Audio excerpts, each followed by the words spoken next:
Welcome to the NTA Training Video Series. This video is intended to help you prepare for the B1 Residential Building Inspector exam. It contains study tips, sample questions, and examples of how to apply your knowledge in the field.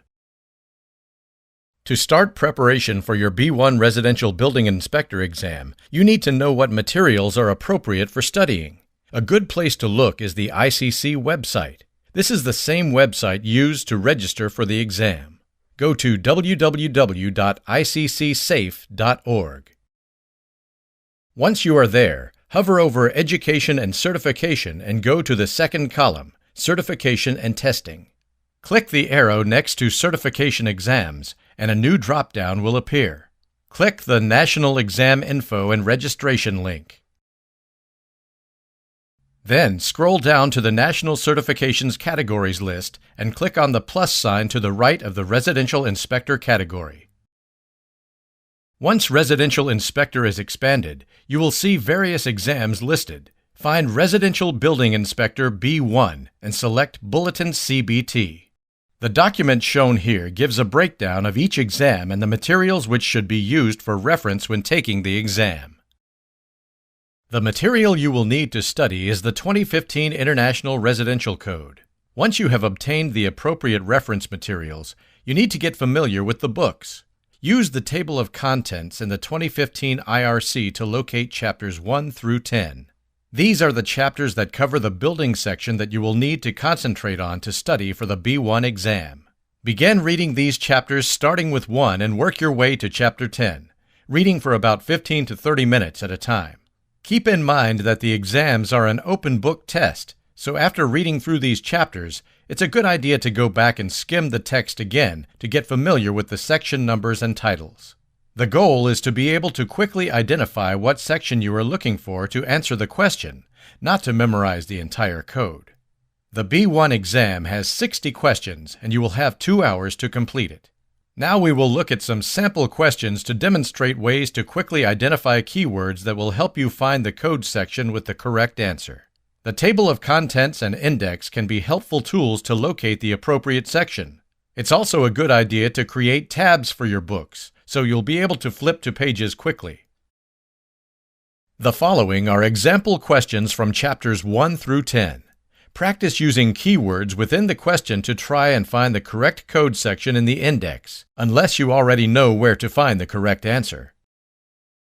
For on-site construction, from time to time, the blank, upon notification from the blank holder or his agent, shall make or cause to be made any necessary inspections, and shall either approve that portion of the construction as complete, or shall notify the blank holder or his or her agent wherein the same fails to comply with this code.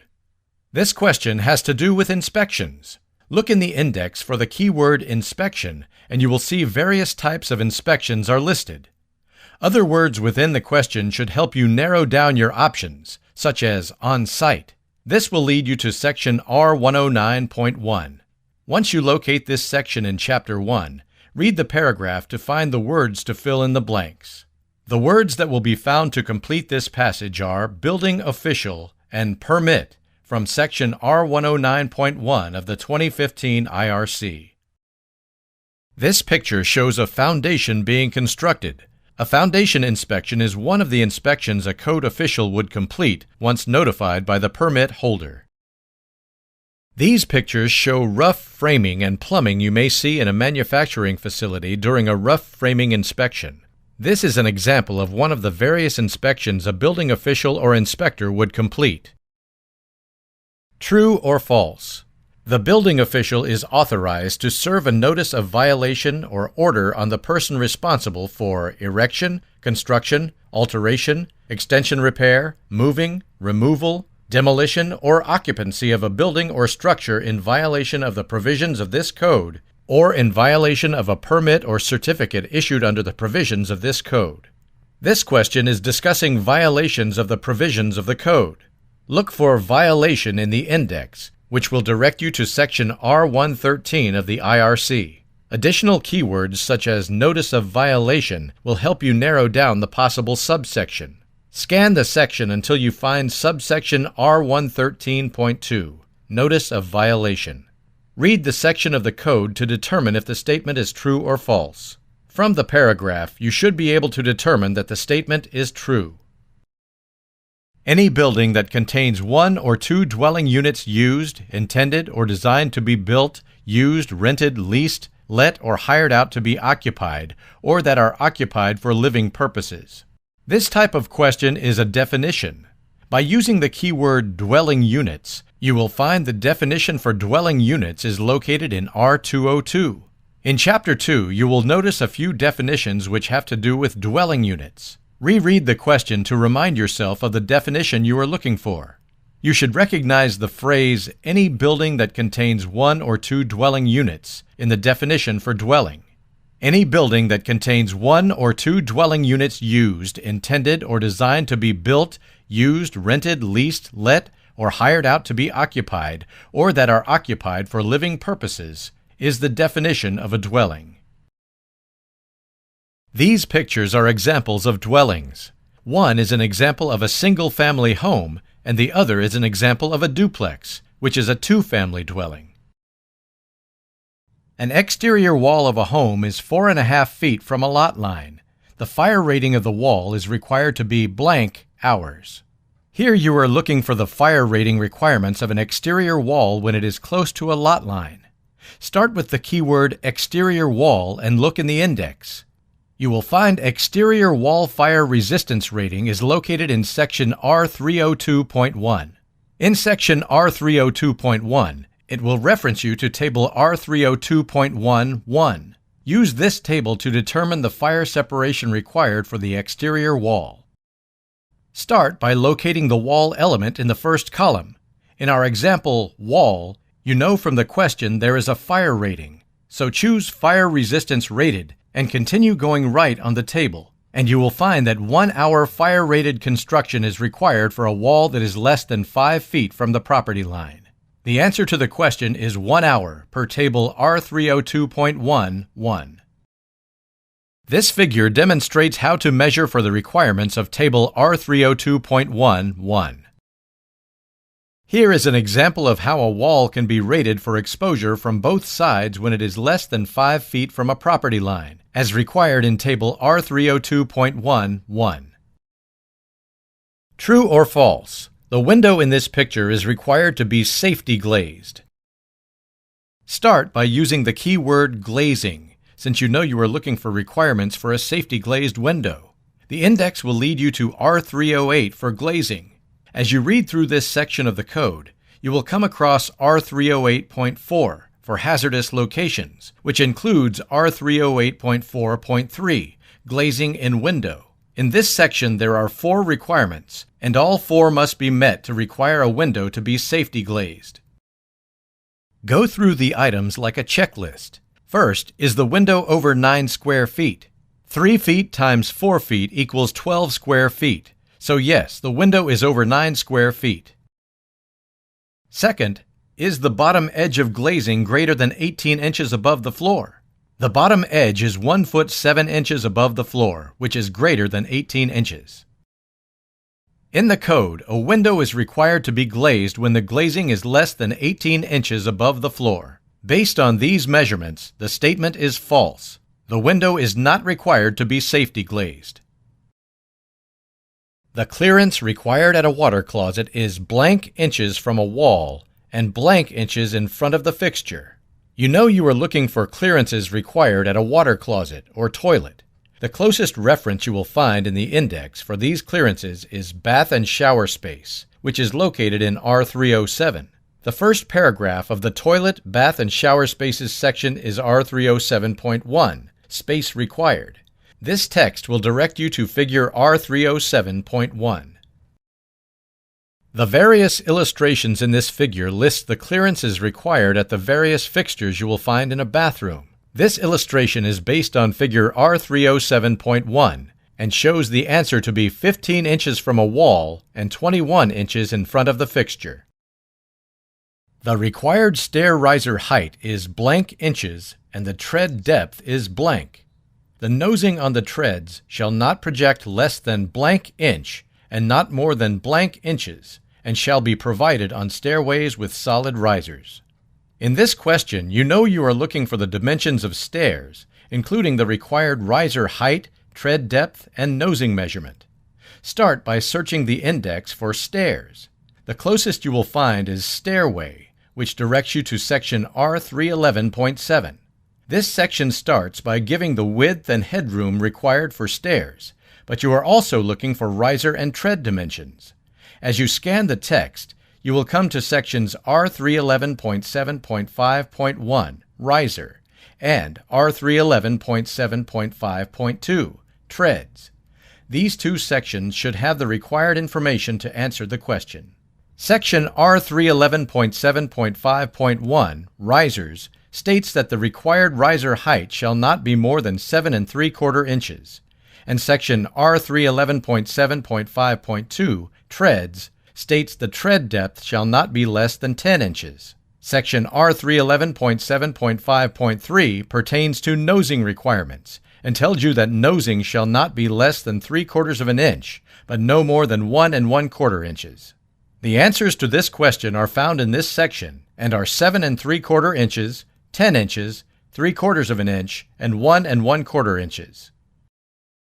This illustration shows the stair geometry required by section R311.7.5.1, R311.7.5.2, and R311.7.5.3. Keep in mind, many states amend stair geometry to their preference, such as Pennsylvania, where the required dimensions are 8 1/4 inches riser height and 9 inches tread depth. A foundation for a home in Indiana with concrete basement walls that are exposed to the weather are required to have a minimum compressive strength of blank. This question is asking for the required compression strength of concrete that will be exposed to the weather if it is located in Indiana. Start by checking the index for concrete.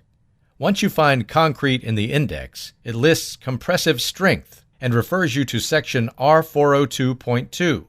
Locate this section of the code and read the passage. It directs you to table R301.2.1. The footnotes of tables in the 2015 IRC often contain additional references for a given topic, including this table, which directs you to check figure R301.2.3. Figure R301.2.3 is an illustration of the continental United States and is for determining the weathering probability for concrete. Locate Indiana, since this state is referenced in the question, and match it to the legend on the left. The weathering probability of Indiana is listed as severe. After finding this information, go back to R402.2. Reread this code section. It directs you to another table, R402.2. Locate this table within the code. Table R402.2 is to determine the minimum compressive strength of concrete. The far left column is where you will determine the concrete construction. Use words within the question to make sure you are using the correct type and location of construction. The question states, concrete basement walls exposed to weather. This is located third down from the top. In the right-hand columns, you will see weathering potential. Remember that figure R301.2.3 listed the weathering potential as severe for the state of Indiana. Where the two meet is 3,000 psi, giving you the answer to the question. The required maximum anchor bolt spacing for wood sill plates is blank.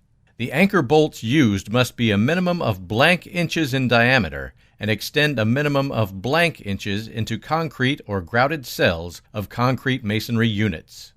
You are looking for anchor bolt spacing requirements. Start in the index and search for anchor bolt. This will direct you to section R403.1.6 in Chapter 4.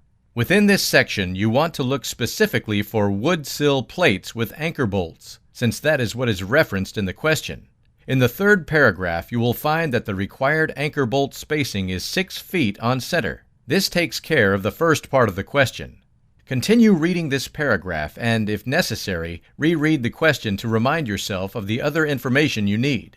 The second part of the question is asking what the minimum diameter is of the anchor bolt and how far it has to extend into concrete or grouted cells of concrete masonry units. Again, in the third paragraph, you will find that half-inch diameter anchor bolts are required, and that they are to extend a minimum of 7 inches into the concrete or grouted cells of concrete masonry units.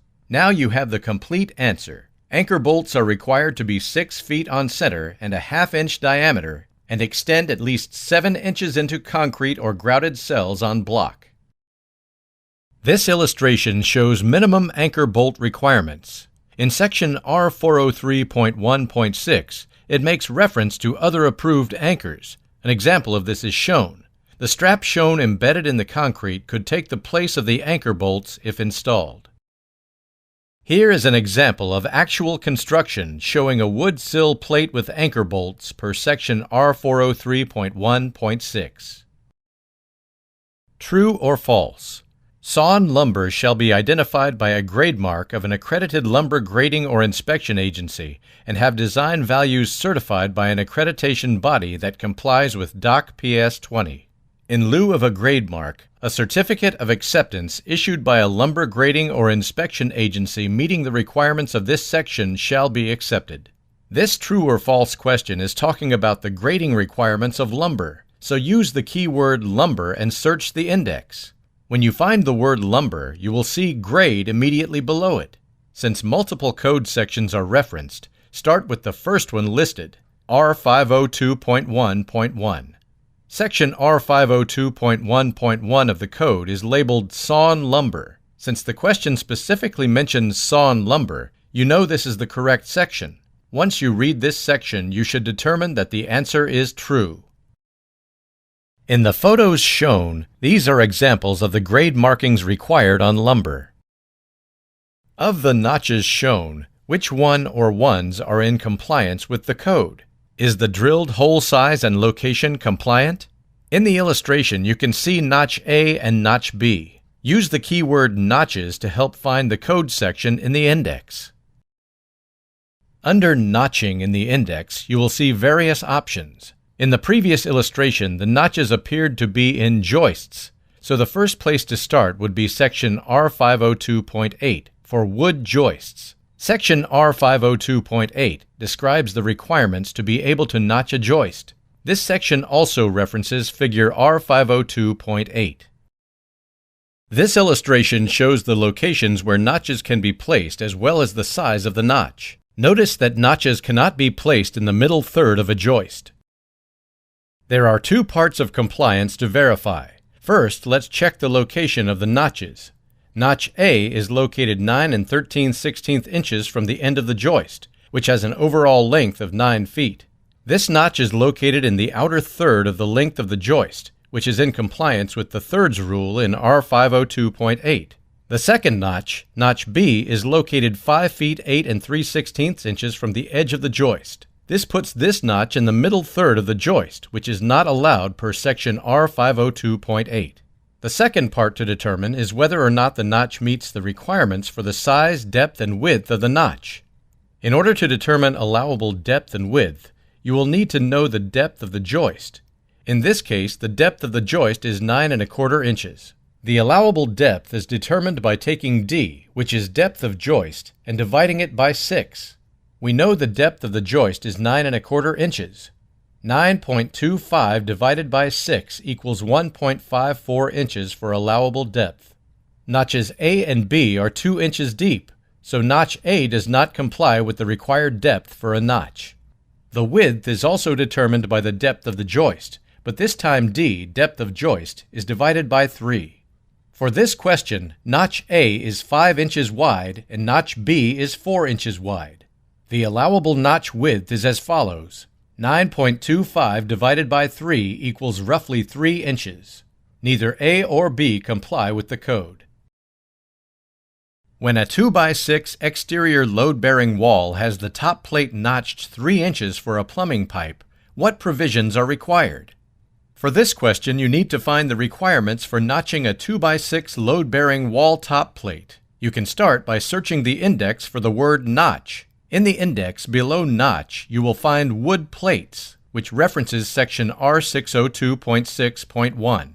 Upon reading this code text, you will find that if a top plate is notched more than 50%, then a 16-gauge galvanized metal tie is required to be located across the notch and be at least 1.5 inches in width with 8 to 10 D nails on each side.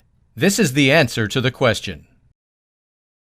In this illustration, you will see a top plate is notched and a metal tie is installed as required by Section R602.6.1. This can also be found in Figure R602.6.1. The facing material of a structural insulated panel shall conform to DOC PS1 or blank, each having a minimum thickness of blank, and shall meet additional minimum properties with this code. All facing material shall be identified with a blank stamp or certificate of inspection issued by an approved agency. Based on this question, you know you are looking for requirements for the facing material of a SIP panel. Look for SIP panel in the index. This will lead you to Section R610. Skim Section R610 until you find R610.3.2, Facing. After reading this section, you should be able to fill in the blanks to the question. The answers to fill in the blanks would be DOC PS2, 7/16 inches, and grade. This picture shows a piece of OSB with the required grade stamp. You can see it lists the approved agency, grade stamp, conformity to DOC PS2, and the panel thickness. True or false? Craft-faced insulation is considered a Class 1 vapor retarder. This true or false question deals with what class of vapor retarder craft-faced insulation falls under. Using the keyword vapor retarder, search the index for the correct code section. The index will lead you to Section R702.7. Locate Section R702.7 and use additional words from the question to narrow it down to the exact code section, such as Vapor Retarder Class, which is Section R702.7.2. In Section R702.7, you will find craft-faced fiberglass batt insulation is considered a Class 2 vapor barrier, not a Class 1, making the answer to this question false. These pictures are examples of craft-faced fiberglass batt insulation. Vinyl siding shall conform to requirements of blank and shall be certified and labeled as such by an approved quality control agency. This question is asking about the requirements vinyl siding must conform to. Vinyl siding is a good keyword to use for this question, but the closest you will find to vinyl siding in the index is simply siding. Start with the section listed for siding, which is R703, Exterior Coverings. Within R703, you will find subsection R703.11, Vinyl Siding. This section states that vinyl siding shall be certified and labeled as conforming to ASTM-D 3679.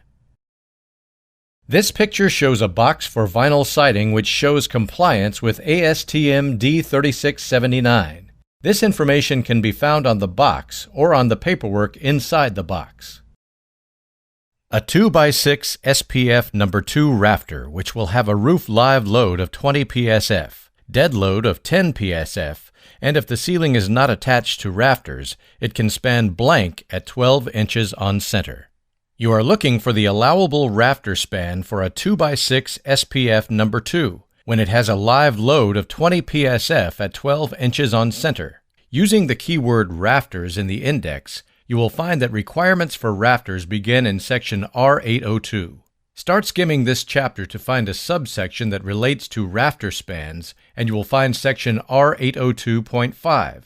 This section contains references to tables R802.5.1.1 through R802.5.1.8. Additional information is provided at the top of each table to help you narrow down which table you need. The question states that there is a roof live load of 20 PSF and no ceiling attached. You will find this on table R802.5.1.1. You know you are trying to find the requirements for a 2x6 SPF No. 2 rafter at 12 inches on center. The far left column starts with the rafter spacing, so locate 12 inches on center. Next, you should know the species of the material, which is given as SPF No. 2. SPF No. 2 is Spruce Pine Fir No. 2, and this information is located in the next column. Then, toward the top of the table, you will see various member sizes. So locate 2x6 and go down to where it meets up with SPF number 2. The answer to this question, based on the table, is a 2x6 SPF number 2 can span 16 feet 3 inches, according to the design criteria from the question. This illustration shows how to accurately measure a rafter as it relates to Table R802.5.11. You measure the horizontal dimension of the rafter, not the diagonal dimension, to verify compliance with this table. When eave or cornice vents are installed, insulation shall not block the free flow of air. Not less than a blank inch space shall be provided between the insulation and the roof sheathing and at the location of the vent. This question is asking how much free space is needed between roof sheathing and insulation to allow for free airflow for roof ventilation. The best keyword choice here would be ventilation, which lists section R806 for roof ventilation. Once you have located section R806, use other keywords within the question, such as vent or insulation, and skim the text. You will find section R806.3, vent and insulation clearance, which tells you that the answer is 1. This illustration shows the required clearance and how to meet the requirement of the code. Typically, an air baffle will need to be installed at the heel of the truss. This picture shows an air baffle installed by the heel of the truss to allow for the required clearance of free airflow. Asphalt shingles shall be used only on roof slopes of blank units vertical in 12 units horizontal or greater. For roof slopes from blank units vertical in 12 units horizontal up to blank units vertical in 12 units horizontal, double underlayment applications are required in accordance with section R905.1.1. This question is asking for the required slope of asphalt shingles. Begin by using the keyword shingles in the index to find the code section. It lists section R905.2, asphalt shingles. Skim this section to find the subsection which has to do with the slope of the roof. You will come across section R905.2.2, which contains the answer to the question. The answer to the first blank is 2, the second is 2, and the third is 4. This illustration shows when a second layer of underlayment is required under asphalt shingles per section R905.2.2. True or false? Where an ice barrier is required, it shall extend from the lowest edge of all roof surfaces to a point not less than 24 inches inside the exterior wall line of the building.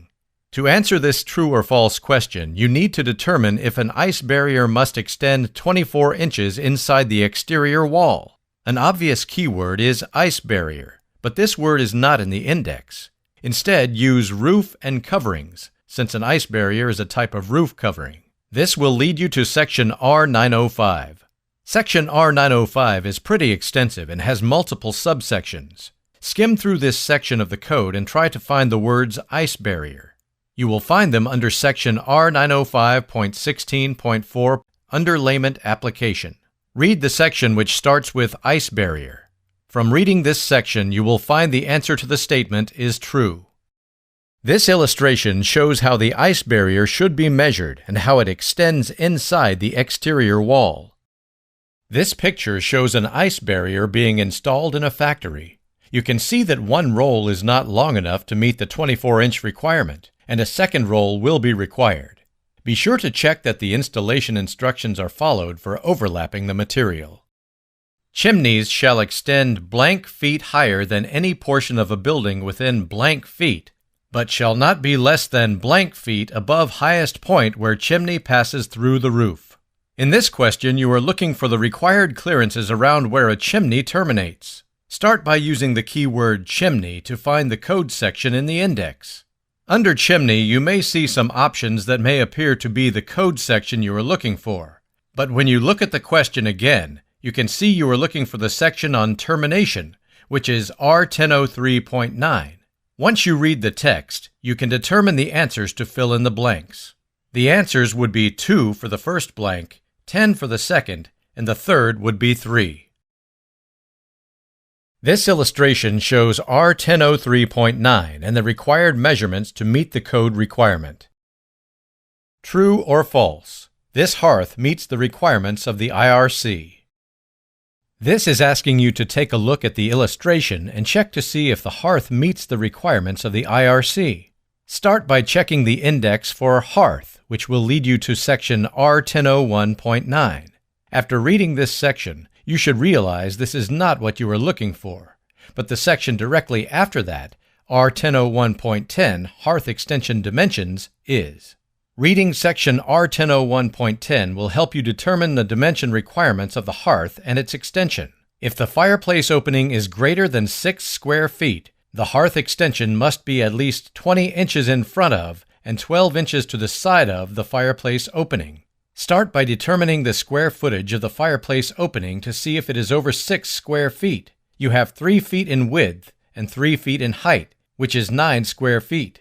This exceeds the 6 square feet mentioned in R1001.10. This means the dimensions for the hearth are required to be 20 inches in front and 12 inches beyond the sides. Based on this information, the answer to this question is false. This picture shows a hearth which would meet the code requirement of R1001.10 of the IRC. This concludes the ICC training for your B1 exam preparation. Some key things to keep in mind when preparing for and taking the exam are: these exams are not about memorizing the answers, but being able to recall and find code sections quickly. In each question, keywords can be used to reference the index to try and find the code sections as quickly as possible. By using this technique, you will save yourself time rather than flipping through pages and pages of the code. All the questions are multiple choice. Try using the answers to help narrow down the possibilities. Some possible answers you should be able to tell are incorrect based on the question. Be careful of words such as shall not, may, or may not. These words could easily make a question true or false. Study and prepare. No matter how good you may think you know the codebook, always spend time preparing for these exams.